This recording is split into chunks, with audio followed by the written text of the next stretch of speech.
Thanks so much. Really exciting to be here and have this chance to share what I've been doing over the past 5+ years. I'm going to talk about climate adaptation for seaports.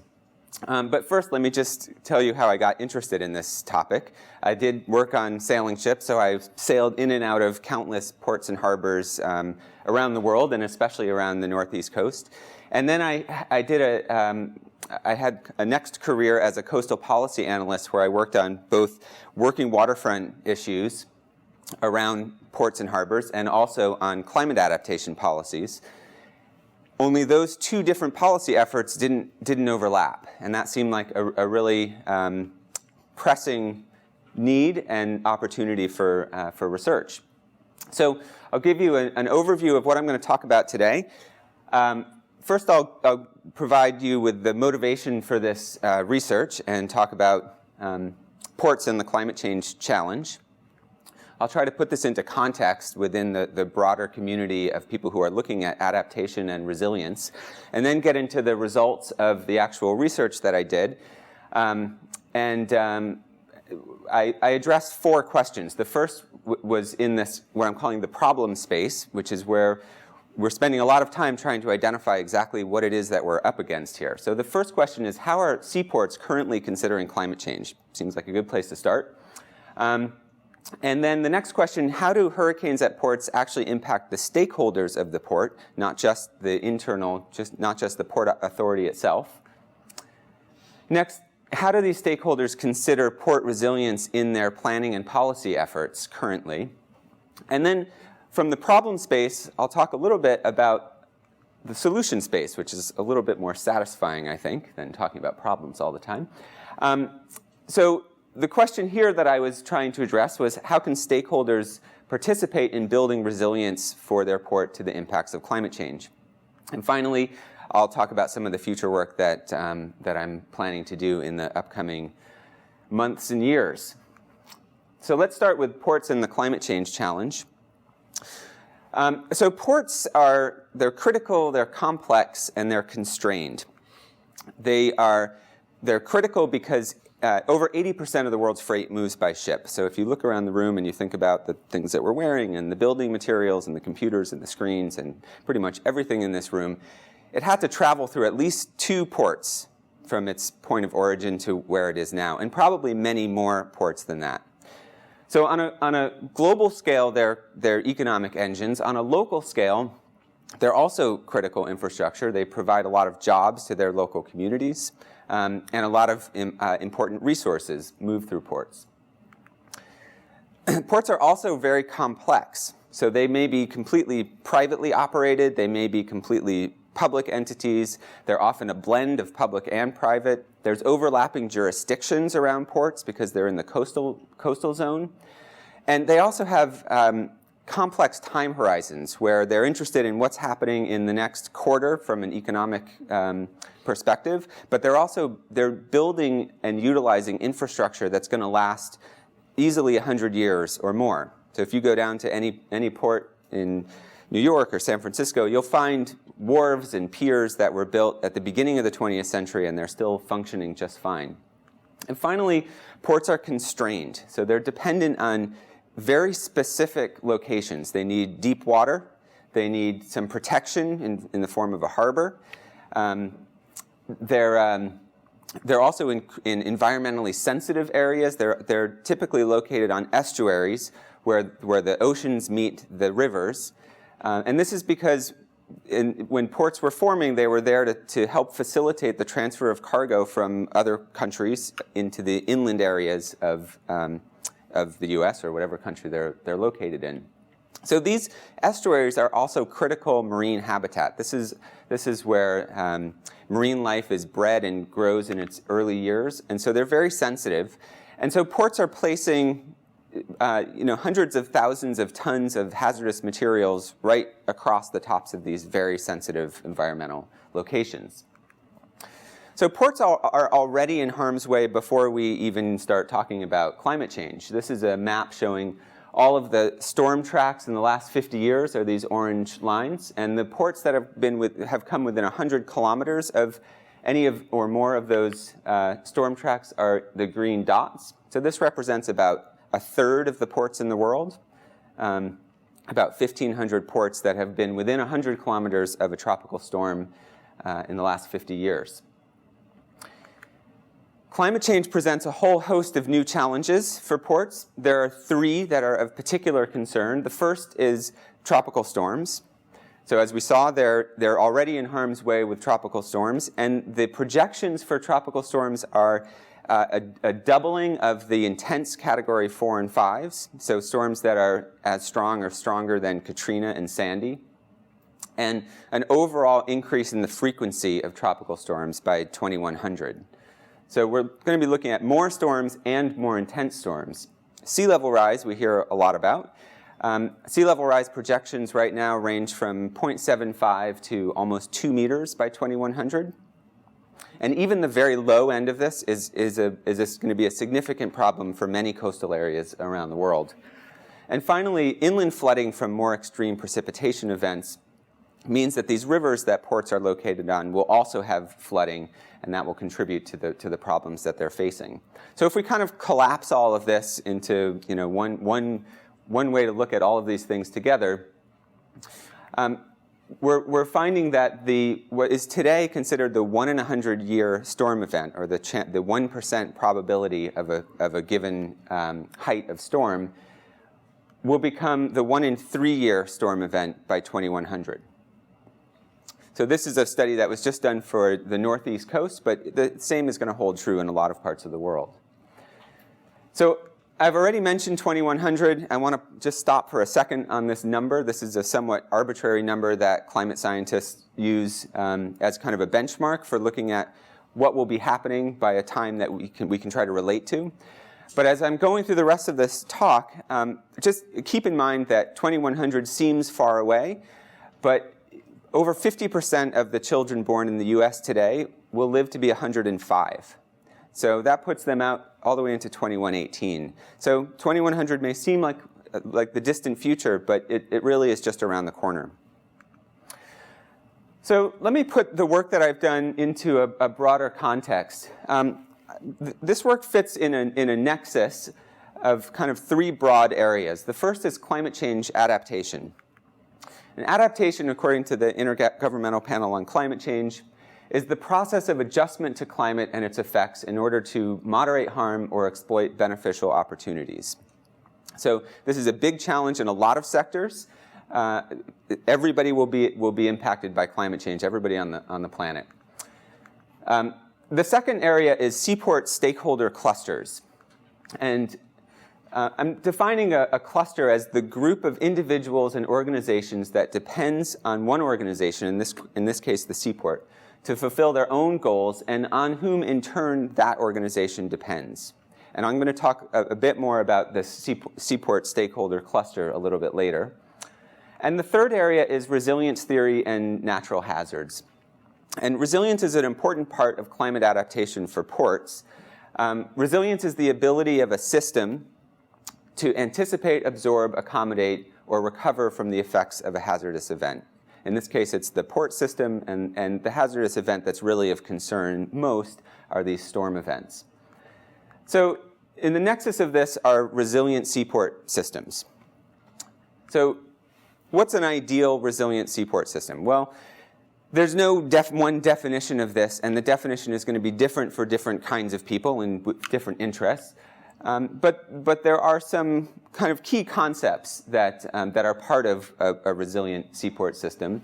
The first is that it's robust, that it can withstand the shock of these kinds of hurricane events. That there's some redundancy that allows for substitutions of services when an event happens.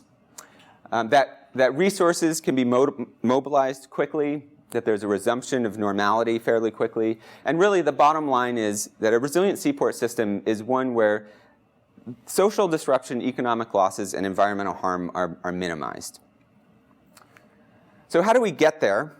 There's a lot of frameworks and there's a lot of processes that have been proposed for moving towards adaptation or moving towards resilience. This is one. It's one that works well for ports. It centers around this idea of stakeholder engagement. And it begins although it is an iterative process, we can kind of think of it as steps. It begins with defining the problem, identifying the risks and the vulnerabilities. And this is a huge, huge task. Just coming to terms with what we're actually up against with climate change adaptation is a big part of where research is focusing today.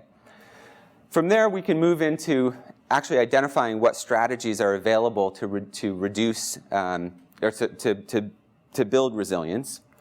So these are both in the realm of understanding the problem. From understanding, we can move into planning and decision making. So we select strategies, we implement the strategies, and then we can move into managing those strategies, monitoring, evaluating, and ultimately making revisions to the strategies and sharing the lessons that we've learned along the way. So my work has mostly focused on this first step of defining the problem, of identifying the risks and the vulnerabilities. So let's get into that in this problem space area and look at this first question of how ports are currently considering climate change. This is a map showing the respondents to a survey that we conducted. I used a survey method to answer this first question and surveyed the world's top ports. So this is a survey we distributed along with the International Association of Ports and Harbors and the American Association of Port Authorities. This is the two biggest port organizations in the world. And we asked them through this online questionnaire, this online survey, how are they actually considering adaptation and resilience in their current planning? So we got 93 responses to this survey, and the full results are in a paper that's in Climatic Change that I can refer you to later on. So I'm going to share just a few of the results from this. The first, and I think one of the most important results, was that the ports who responded to our survey felt concerned about this issue, but they felt underinformed. So 81% said that climate adaptation is something that should be addressed by the ports community. But less than a third of them said that they felt informed about climate change and how it would impact them.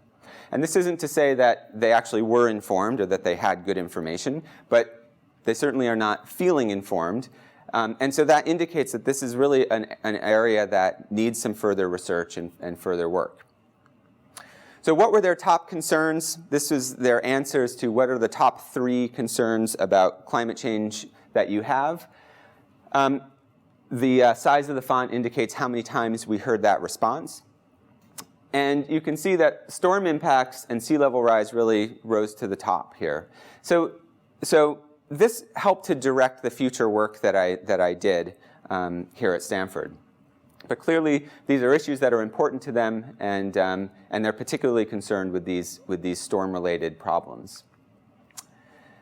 Now, one of the issues that we saw through this survey was that the ports that responded to our survey were expanding quickly. So ports are meeting new economic needs. They're building new terminals and quays and berths. The height of the bar here shows the percentage of ports that answered, yes, we're planning to construct these things in the next 10 years.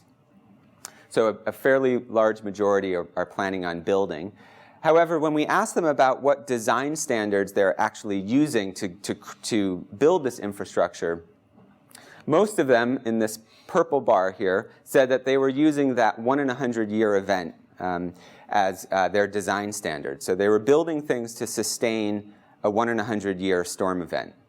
A couple of them said something better. A few of them said something not quite as robust as the 1-in-100-year event. But as we already saw, that 1-in-100-year event could be the 1-in-3-year event by 2100. So this indicates that there's an opportunity to change design standards in anticipation of new environmental conditions. At the time of the survey, which was just about 2 years ago, these ports had very few actual plans that addressed climate adaptation. So we asked them to just answer yes or no. Do you have this plan in place? Do you have a specific adaptation policy document? Do you have climate adaptation funded as a line item in your budget? Is it addressed in your strategic plan, et cetera? And we found that very few said yes to these questions. And I did follow up with the ones who did answer that they had these plans in place and asked them if I could take a look at the plans, and I didn't get a single one sent back to me. So, so that's another question to be answered another day. But again, this is clearly an area where they're not doing a whole lot yet. So just to sum up this survey work, the respondents to our survey felt concerned about climate impacts. They felt underinformed, and at the time of the survey, they were doing very little to actually address the problem. So that set the stage for me to look a little bit more closely at what some of the actual implications of these sorts of events would be, not just for the port, because a lot of people depend on the port. There's a lot of stakeholders of the port. So how do these kinds of events impact that stakeholder community? So I mentioned this seaport stakeholder cluster, and I want to explain a little bit more what I mean by that. Stakeholders of the port could number in the thousands, in the hundreds of thousands, in the millions, right? If you think about all the consumers all the way down the supply chain, we're all stakeholders of multiple ports. But you need to bound this system somehow. And so I've employed this cluster concept to do just that. And the cluster has 5 parts. There's an internal stakeholder, and then there's 4 external stakeholders. So I want to explain each of those. The internal stakeholder is the port itself. It's the port authority, the port operator. And their primary mission is generating profit. It's making the port an economic engine. It's possibly creating jobs if they're a public port authority. And then around this internal stakeholder are these 4 external stakeholder groups. The first are economic contractual stakeholders. So these are the firms that are doing direct business with the port itself. The insurance companies, the shippers, the trucking companies, and their primary goal is also profit generation. Many of them have the opportunity to pick up and shift their business someplace else if they want to. So they may be a little bit less tied into the long-term resilience of that particular port. Second are the public policy stakeholders. So this is government, local, state, federal government. They have a lot of missions and jurisdictions and concerns, including but not limited to facilitating commerce, being a steward for public health and well-being, environmental protection. Third are the community and environmental groups. So this could be a neighborhood group around a port, or an environmental group that's interested in environmental advocacy, like a Save the Bay type of organization. And last are the academic and research stakeholders, who are there to really to answer questions, to provide new knowledge, to problem solve. They could be contracted by any one of these stakeholders to assist in that end, or they could be generating knowledge to answer their own questions. So together, this is what I'm considering the stakeholder cluster of the port. And I use this as a unit of analysis to do some case study work in a couple of specific seaports. So when you're doing case study work, of course, one of the first steps is picking a case. Well, that turned out to be difficult when it came to seaports. There are about 3,700 ports around the world. This map shows all of those ports, and as well as the shipping routes, so you can get a sense of which are the more important ports in more important areas. And ports are all very, very different. So there's bulk ports like this one right here in Redwood City that handles building materials. There's ports located on very sensitive estuaries like this in Wilmington, North Carolina, which is a container port. We have many container ports around the world, and they may be huge, sprawling container ports that handle just these boxes that go from the ship to the truck to the train, and they have specialized equipment just for that purpose. There are ports that are dedicated to one particular use. In this case, this is a fishing port in Provincetown, Massachusetts. One industry relies on this port, 2 if you include recreation. Or there's also very tiny ports, like this one in Kiribati. This is a pier that serves this one island. Every single thing that comes on and off that island comes off this one pier. So as the port director of Redwood City said to me once, "You've seen one port, you've seen one port." Now, when we're selecting cases, we want to find cases that allow us to generalize, that allow us to say, well, this port is typical of these kinds of conditions or these sorts of uses. Very hard to do with seaports because they are all so different. But I was most interested in this question of storm resilience and vulnerability to storm impacts. So I selected my cases based on their vulnerability. So I looked at two highly vulnerable seaports. The first is Gulfport, Mississippi, which was completely destroyed by Hurricane Katrina in 2005. And the second, Providence, Rhode Island, which has not had a significant hurricane since 1954, but is also highly vulnerable. Gulfport was interesting because they were implementing a very unique resilience strategy. They were actually planning to elevate the entire port from 10 feet to 25 feet. And I had never heard of another port doing this. This was an expensive strategy to implement. It was to try to get the whole port out of the floodplain. And I anticipated that the stakeholders of the port and the decision makers there would probably be more familiar with the impacts of these kinds of events, and as well as the strategies available than maybe in some other port that didn't have this kind of strategy that they were looking at. Providence, like Gulfport, is susceptible to enormous storm surges of well over 20 feet. They haven't had a recent hurricane.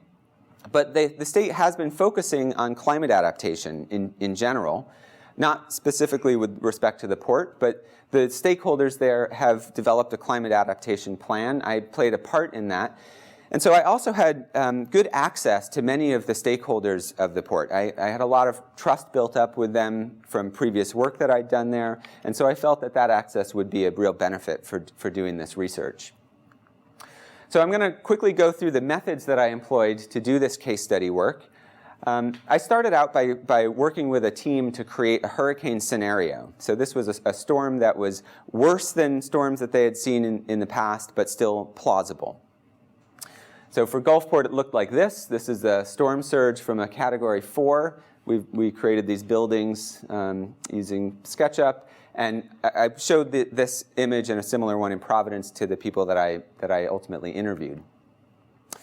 So I identified the stakeholders of that port cluster who had some stake in the long-term resilience and long-term functioning of the port. There were 30 in Gulfport and 27 in Providence. And I interviewed them for about an hour or two each and asked them questions about what they considered the impacts of this kind of event, of this major hurricane hitting the port. What would the impacts be to them? And what kinds of strategies could they envision for building resilience for the port?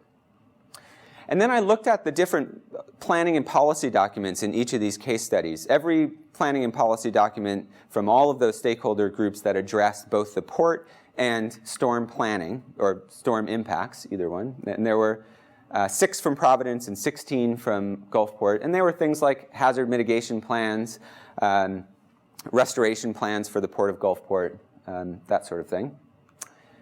And finally, I coded all of those data, the interview transcripts and the findings from the planning and policy documents using a software program called NVivo, which is used for qualitative data analysis. So the way that worked, this is a picture, this is just a screenshot from the NVivo program. I started out with a line-by-line review of these transcripts, 955 pages of interview transcripts, plus those 22 planning and policy documents. And through that, I identified everywhere that an impact of this storm was mentioned. So here's an example from this interview transcript. This person said, the other impact was the psychological damage of having an awful lot of thawing chickens scattered around. So this was a story that I heard numerous times in Gulfport. Gulfport had a freezer facility at the port, and that freezer facility was subject to a 28-foot storm surge. Everything in that freezer went throughout the entire city of Gulfport. It went 3 miles inland, proceeded to thaw and rot in people's lawns. Lots of stories about the chickens. So next I created an impacts phrase for each of the different types of impacts. So this one was debris as a negative impact on residential quality of life. I bucketed those into some subcategories. In this case, it was consequences of debris. And then finally used an existing typology from the Intergovernmental Panel on Climate Change. I bucketed all of these subcategories of impacts into 3 main categories. So the 3 categories are direct damages. So this is things that happen at the time of the storm that are repaired generally immediately afterwards. So damage to the structures, the equipment, the freight, that kind of thing. This is that freezer warehouse that was destroyed. Indirect costs are costs that occur in the weeks and months following the event. So lost wages, business interruptions, cleanup costs. This is a container from the port of Gulfport that sat in somebody's lawn for a number of months until it could be carted away. And then finally, intangible consequences. These are things that are very difficult to put in monetary terms. So impacts on quality of life, environmental damages. This was a headline that ran actually in June, 6 months after Hurricane Katrina, that says, rotten meat from Katrina still in Gulfport neighborhood. So this was an intangible consequence. So I looked at these all together and found 127 unique impacts from these kinds of events across both of these case studies, Gulfport and Providence, and found that really the majority of them were in this intangible consequences category. So things that happen that impact the quality of life for the residents or the environment. And in the trends in both of these case studies were similar. So Gulfport here is the red bars. This is the number of impacts that were cited both in the interviews and the documents. Similar trend in Providence. Of course, there were more cited in Gulfport because those people had experienced this kind of event in the past. So they were a lot more familiar with it. But this indicates that there's a lot of concern for these intangible consequences that are hard to put an actual dollar value on. And I also looked at who would bear the costs of these impacts. So I looked at the management responsibilities that were reported to me in the interviews and in the planning and policy documents, as well as missions and jurisdictions from other sources on these different organizations. And I identified which stakeholders would bear the cost of each of these 127 impacts. Would it be the port alone, the external stakeholders, which I've grouped here just as external stakeholders, but it includes all 4 of those that you saw, or would they be shared by both? And in the case of intangible consequences, the vast majority of those are going to be borne by either the external stakeholders alone in this light color, or shared across both the external and the internal stakeholders. Indirects, a little bit more burden on the port alone, and directs, more than half of the direct impacts will be paid for by the port itself, with quite a few of the other impacts also falling upon the external stakeholders. So similar trend in reported in Providence.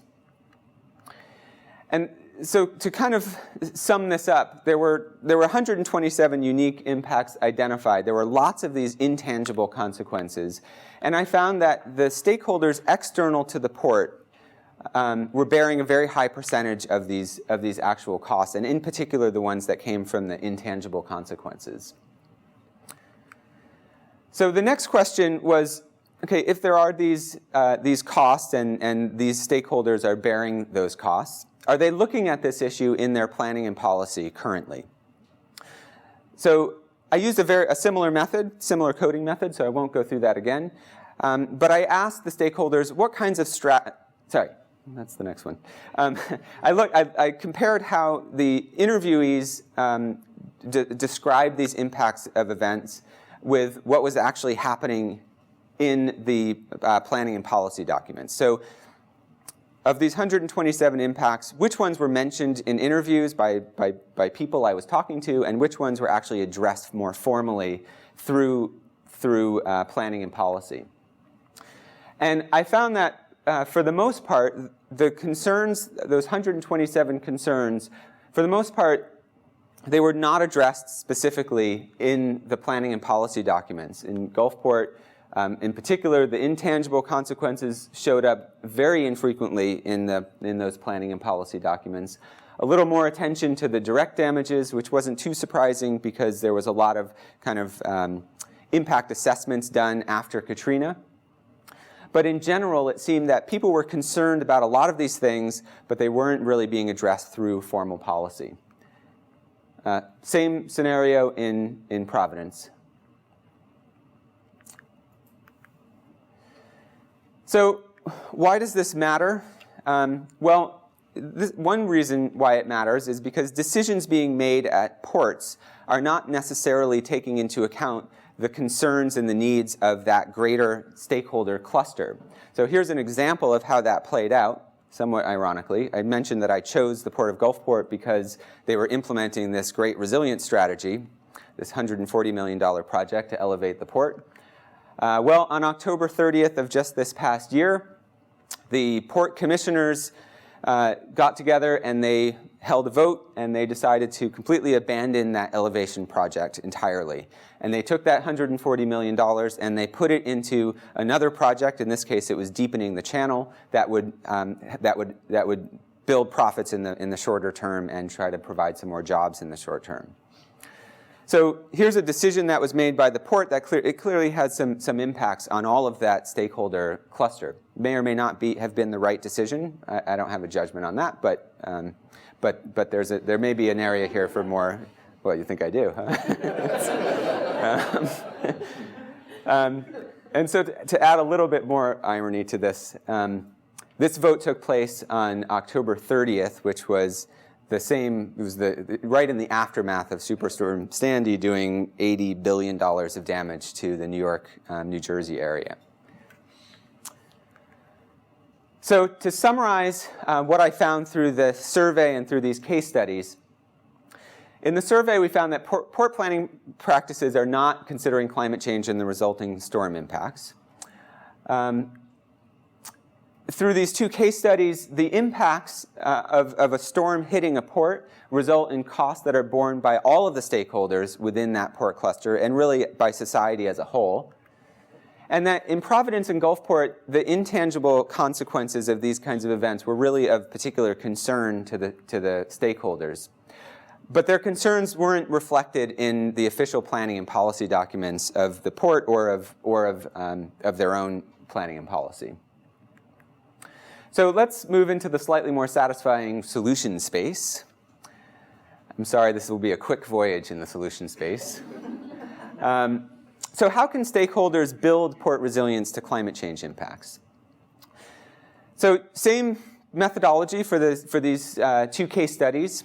I asked the interviewees to tell me what sort of strategies they could envision to build resilience for the port. I asked them to think very broadly about this, not just what their organization could do, but what could be done. And the strategies, there were 128 strategies identified across these two case studies, and they got divided up. I divided them into these 7 main categories here, and the number is the number of strategies within each of these categories. So they were things like long-range planning efforts. So you could develop a climate adaptation plan that looks out to 2100. You could change insurance policies to incentivize making changes to a port to help develop a more resilient infrastructure. Building codes, land use regulations, conducting more research. There were 13 research strategies that came up, lots of work to do. Constructions and designs, capacity building, which is like information sharing, for example, and then emergency preparation and response. So 128 total. Here's an example of one. This is construction and design strategies. And I was interested in who was poised to implement the strategies that were mentioned, again, both in interviews and in these planning and policy documents that I looked at. So the y-axis here is the subcategory for strategies, so construction and design, and there were two within that: construction and designs off port lands and construction and designs on port lands. So an example of some construction and design off port lands is building a breakwater, elevating, moving the port, things along those lines. And then for each of those strategies, I looked at which stakeholders would be poised to implement those strategies. Not necessarily taking a leadership role, but within their jurisdiction, within their mandate, within their mission to actually play a role in implementing the strategies. So for each of these, the 12 that showed up in construction and design off port land, I looked at which of these stakeholder groups were poised to implement, and I found 4 of the unique strategies could be implemented by the port itself, 4 by federal stakeholders, 10 by state, 4 by local, and 2 by community and environmental groups. Now, for each of these, there may be more people involved, but these would play a primary role. So when it came to on-port land strategies, so this is construction and designs that would be done on the port itself, so things like using better building materials, designing a structure to be submersible. There were 10 others. And all 12 of those are really in the domain of the port operator itself to implement. So I did this exercise for all of those 7 categories. So here's all the 7 categories. Here's our construction and design. There's our stakeholder groups. This is what I just showed you. And I did this for all of the individual strategies. The darker circles just indicate that there were more strategies. There were more than 5 listed. And so looking across all of these strategies and all of these stakeholder groups, we can get a sense of how strategies can really be implemented across the whole stakeholder cluster here. So there are some that really are in the domain of just one type of stakeholder group. The on-port lands is really just in the domain of the internal port. But especially looking at these capacity building strategies like building new collaborations, improving information flows, lengthening planning horizons. These are strategies that can be implemented by all of the different stakeholder groups. Just to clarify, Austin, can be or must be? Can be. Okay. So this is just a summary of all of those data. This is a spider diagram that just shows the number of strategies that each of the stakeholder groups are poised to implement. And we can see that the internal port really is probably going to have a fairly large responsibility here, as well as state government, with about 75 of the strategies in the domain of the port itself. Far fewer in the research and community and environmental group domain, although there still are some things that can be done here. And then quite a few in the other parts of the public policy sphere. So to sum up the solution-based research, 128 strategies were identified. I found that all of the different stakeholders are poised to implement at least some of these strategies that help build resilience of the port, but that the port, the state, and the local government are positioned to implement the highest number. So let me shift now and talk about just a couple of projects that I'm working on ongoing. I'm continuing work in both this defining the problem and identifying risks and vulnerabilities, as well as beginning to identify and assess and select strategies. You know, my sort of career life goal would be to make it around the circle. But we have a lot to do. And we still have a whole lot to do just in defining this problem. So a lot of questions were raised. I'm interested in what your questions are. some of the many questions that came up for me are, which ports are more vulnerable than others? And how can the federal government prioritize resilience investments? So I think it's pretty clear that making large-scale investments on the order of hundreds of millions of dollars for a port, the federal government is going to play some role in that. And so we need to figure out how to choose which ports to invest, on what kind of timeline, which ones are more vulnerable than others. Is it that they have older infrastructure? Is it that they're more exposed to storms? They're looking at higher sea level rise projections. And how do we weigh the priorities of the federal government against the priorities of the state and local governments? So to address these kinds of questions, I'm working on a risk and vulnerability index for ports. And we have Skyping in here Janai, who's a potential student coming to URI who's interested in this project and is potentially applying this fall. But this is a project that would allow us to use a number of variables to help rank and prioritize the level of risk and vulnerability for different ports in the US or different ports around the world. So this is kind of a macro level project. I'm also interested in continuing to work on the local level on these case studies. And so questions that came up through this work were things like, who should take the lead on these kinds of strategies? Who can take the lead? How can these stakeholders within this cluster share information and share resources to build resilience for the common good?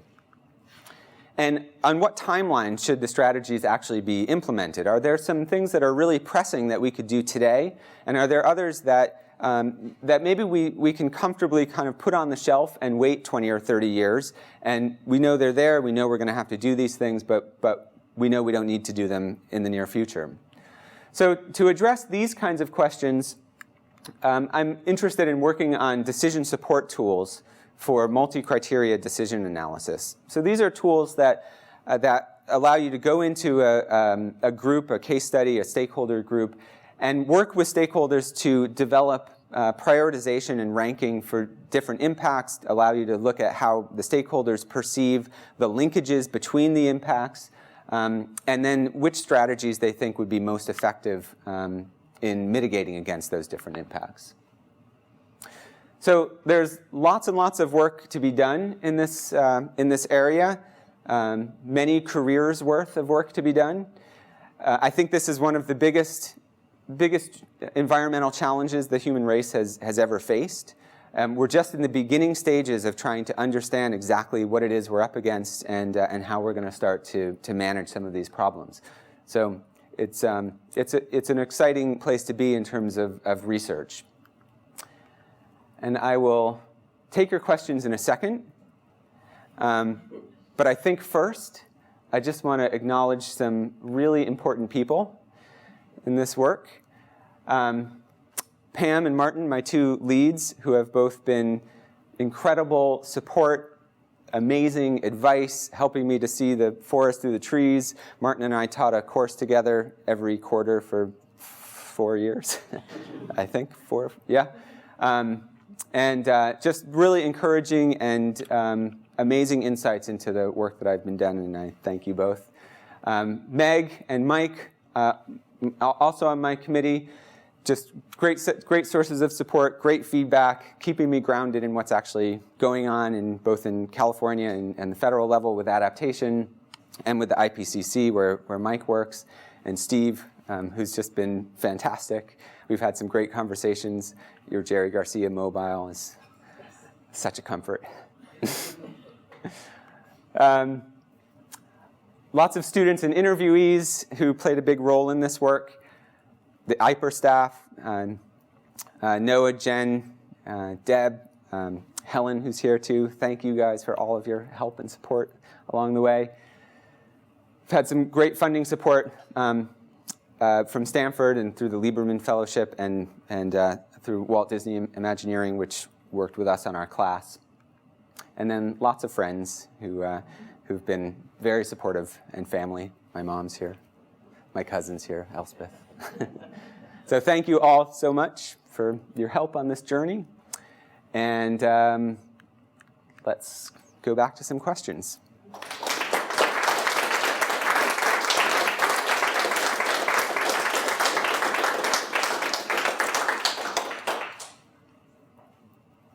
So you want to field your own questions? I'll field them. Yeah.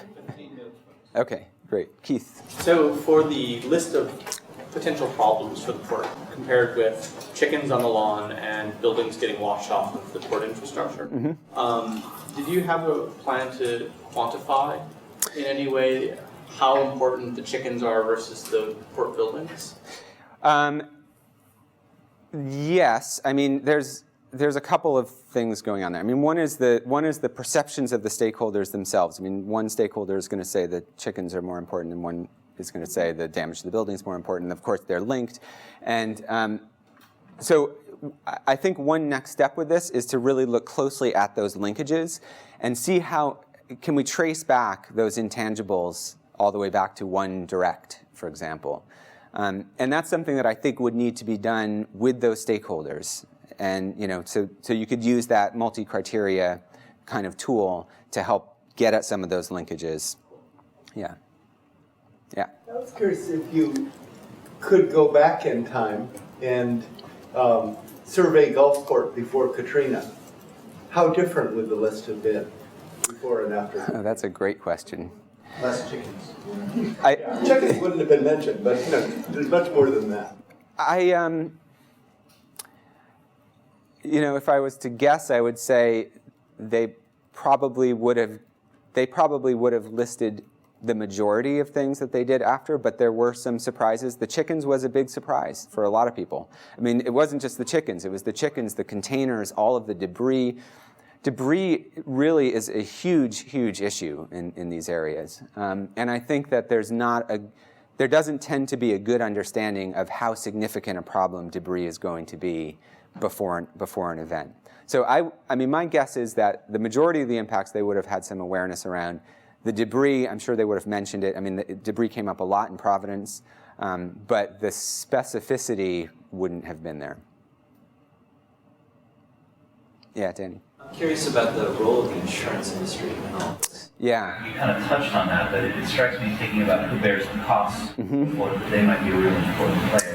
That's an opportunity for implementing some of the right responses? I think it is. The insurance question is really thorny with this. When I went into this, I thought, oh, and I'll go talk to the insurance agent for the port.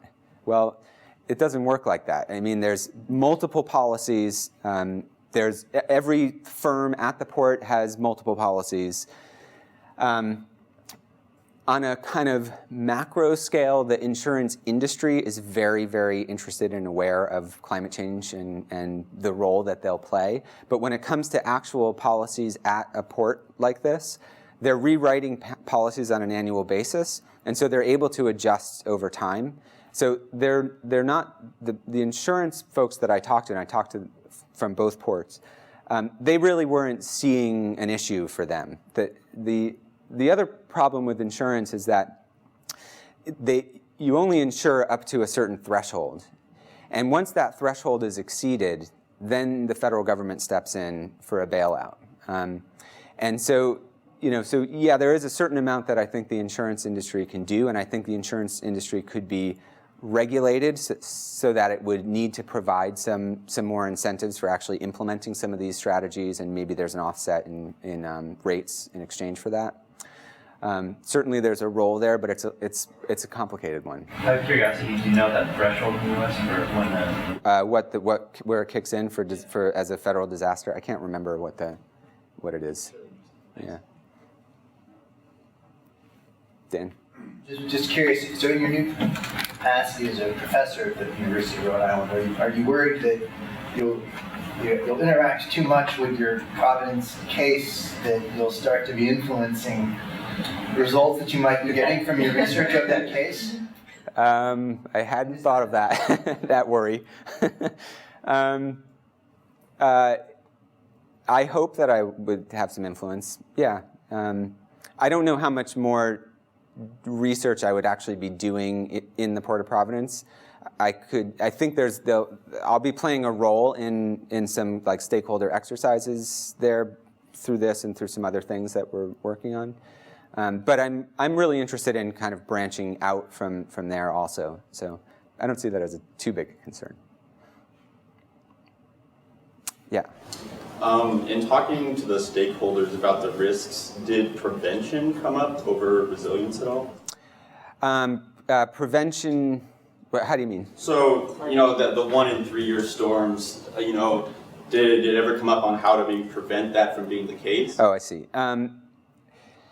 So that's kind of the mitigation side of the climate change issue. So what can be done to reduce emissions and slow or stop global warming? It didn't come up. I don't know that, it would be tough to say that any of these individual organizations could play a big enough role that they'd be really thinking about it seriously. It did come up, sorry? Are they taking any actions at all in terms of mitigation? carbon emissions or anything? Yeah, they are. Actually, the Port of Providence just put up a couple of windmills. But in the survey, we did ask some questions about adaptation versus mitigation. And there's a pretty big effort on the international level to have ports reduce their emissions. And actually, the Port of LA is a big leader in that area, although they came out of some lawsuits. But they are being very aggressive in reducing emissions. And in the survey, we asked how many conversations or how often is mitigation showing up on your agenda for meetings as opposed to adaptation, and mitigation shows up quite a bit more. Yeah. I'm curious, thinking about the building of an index and thinking about scaling up to international ports, and you talked a lot about the role of state governments and federal governments in implementing these strategies. To what extent can you account for kind of governance and government and kind of the state of laws and policies in an index like that? Or is that something kind of beyond the scope of an index that you're that could be one of the variables in the index. Like, for example, you could include, is there an adaptation plan in the state? And you could include, does the individual port have an adaptation plan? And those could be points that go towards that kind of index score. So I think, an index like that is not a perfect tool, but it can kind of help inform decision making. So, and I mean, ultimately, decisions about where we're going to invest hundreds of billions of dollars they're going to have some politics associated with them. So, a tool like this can help inform the process, but it wouldn't be the only thing. But I think some of those factors could be included in it.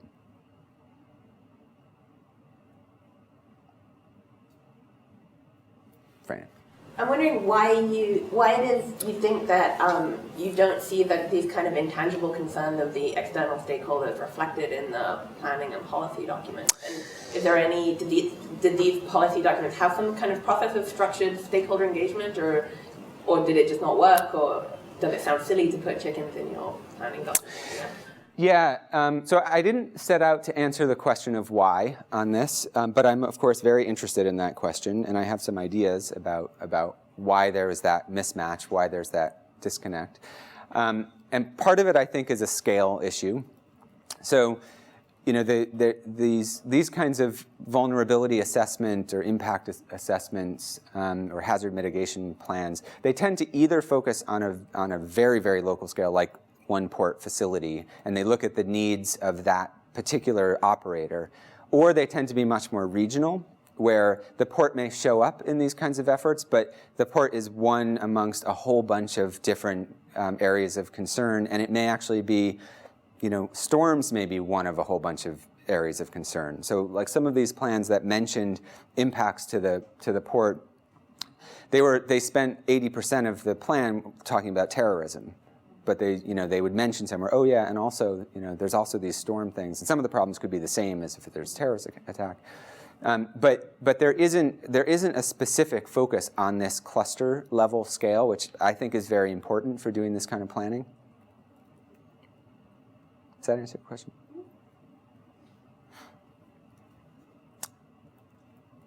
Any others? All right. Thank you.